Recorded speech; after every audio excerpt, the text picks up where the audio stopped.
Der Haschkäfer von Hans Glückstein. Der Kleine vom Metzger Knorbel dort drunne hat neulich im Waldraus en Haschkäfer gefunden.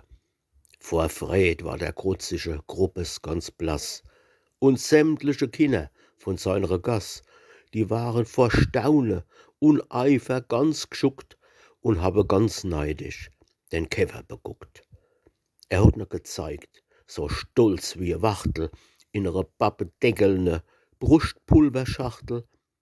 Eins hat dann dem andere verklickert, des Wunder.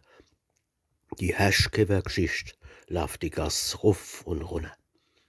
Am Markt hat so'n Botzer sein Spätzl getroffen, der is wie a Wissel vom Spiele gelaufen, des hat a paar andere beim Klickerles gestehrt, und kaum hat die Kipp dann des Weltwunder kehrt, da is er gerannt wie a Herd auf der Wiss.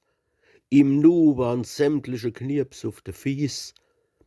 Gass um die Anna hat kehrt. Es is was los. Kasseckert is alles, die Klipp und die Bloß.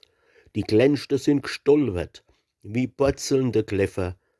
Da drive hat einer en lebendige Käfer. Dem Kleine vom Knorbel auf einmal is geschienen, als wär mit dem Käfer a Geschäft zu verdienen.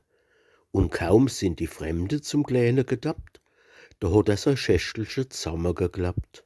Und wer dann den Käfer betrachten hat wolle, der hätt für des Gucken berappen was solle. A Pen oder ein Klicker, a Bleistift, a Bild.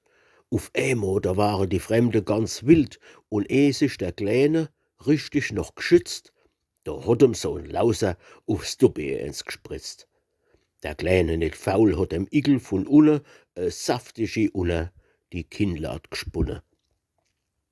Da hat in der Faust was geknirscht und gekracht, und wie er se schreckensbleich auf hat gemacht und hat beguckt mit me wütischen Schrei a Brustpulverschachtel voll Haschkäferbrei.